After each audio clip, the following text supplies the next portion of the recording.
안녕하세요. 16학번 의예과 이경입니다. 저희 모두한테 굉장히 익숙한 소리가 있습니다. 바로 이 소리죠. 너무 지겹죠?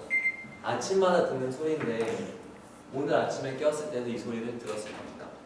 몸은 뻐근하고 기분은 찝찝하고 잠을 효율적으로 못 자서 그럽니다. 그래서 저도 처음엔 잠을 계획하고 설계하진 않았어요. 물론 잠이 중요하다는 건 알았죠. 몸의 피로를 회복해준다, 기억력을 강화시켜준다. 근데 솔직히 이 정도 이유로 제 청춘과 성적을 포기하게끔 만드는 건 너무 아까웠거든요.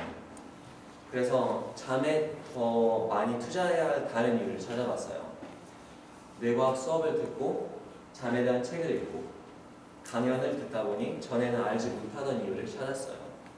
그리고 좀 더 조사를 해보니까 잠을 자는 시간은 줄어도 훨씬 더 효율적으로 잘 수 있는 방법을 몇 가지 알게 됐는데 오늘 알려주려고 이 자리에 섰습니다.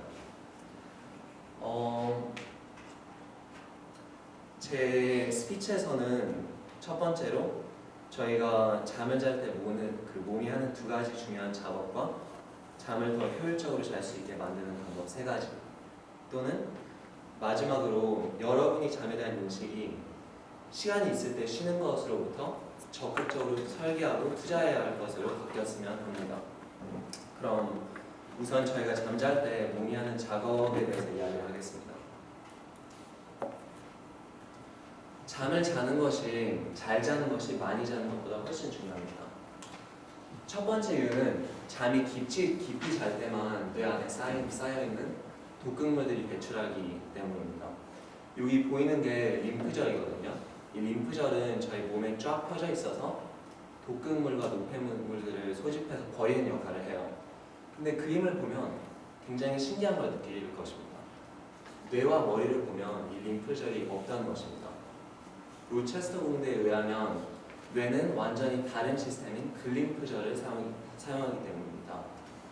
그리고 더 신기한 것은 이 글림프절은 저희가 깨어있을 때 작동을 안 해서 노폐물과 독극물이 계속 쌓여요. 그러다가 저희가 밤에 아주 깊은 잠이 들 때 작동을 해서 이 독극물들을 서서히 배출하기 시작하죠. 그러면 저희가 깊은 잠을 못 자면 어떻게 되겠어요? 이 독극물이 계속 뇌 안에 쌓이고 뇌 조직을 손상하고 뇌 기능을 방해하겠죠. 그리고 또 같은 연구진에 따르면 이런 노폐물들이 나중에는 알츠하이머병까지 유발할 수 있다는 연구도 나왔거든요. 그래서 잠을 깊이 자는 게 굉장히 중요해요. 또 깊이 잘 두 번째 이유는 저희가 잠을 잘 자야지 감정 컨트롤과 공감 능력이 손상되지 않아요. 저희가 깊은 잠을 잘 때 히포캠퍼스 그리고 또 전두엽 등 이런 부분이 굉장히 활발해지는데 저희가 깨어있을 때보다 훨씬 더 활발해져요. 정말 신기하죠? 근데 더 중요한 것은 MIT의 뇌인지공학 연구실이 발표한 연구인데 저희가 잘 때 아믹달라가 충분한 휴식을 하지 못하면 저희 일상생활에 문제가 생기는 것입니다. 왜냐하면 이 아믹달라라는 게 사람의 그런 감정을 주관하는데 당연히 쉬지 못하면 이상한 일이 많이 발생하겠죠. 여러분들은 혹시 밤을 새고 다음날 비몽사몽한 상태로 학교를 왔는데 친구들과 수다를 떨 때 분명히 다른 사람들은 다 재밌다고 웃고 있는데 혼자만 별로 안 웃긴데 그런 거를 많이 느껴봤을까요? 또 1대1로 친구랑 대화를 하고 있는데 말을 이해를 잘 못하겠어. 얘가 전달하고자 하는 게 뭐지?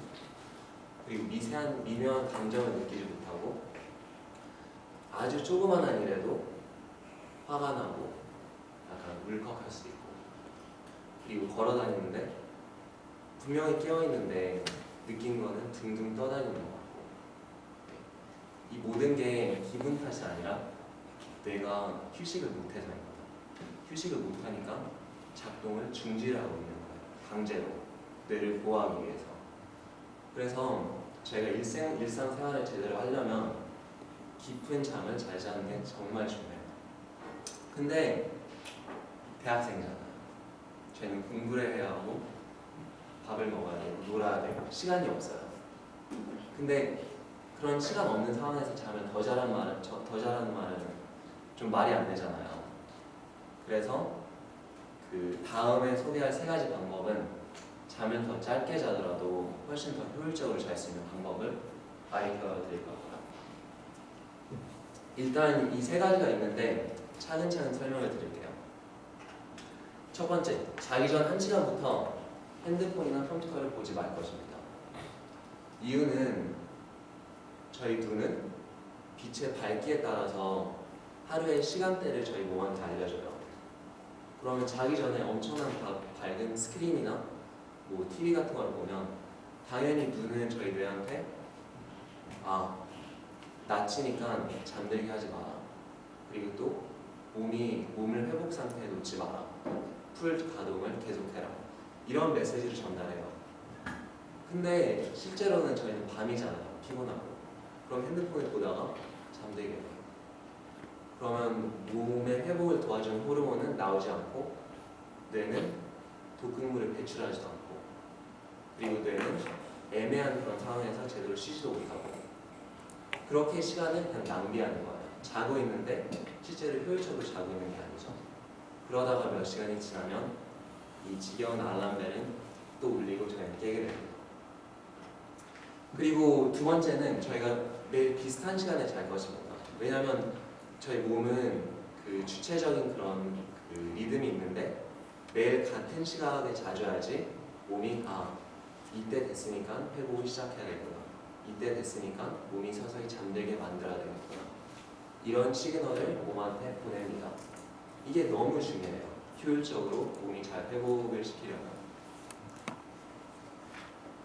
그리고 마지막은 약간 뜬금없을 수도 있는데 자기 2시간 전에 샤워를 하는 것입니다. 제가 해봤는데 진짜 효과가 있어요.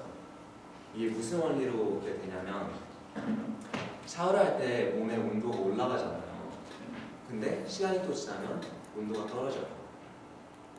빛을 빼고 몸이 또 다른 그 하루의 시간대를 측정하는 방법은 저희 인체의 온도입니다.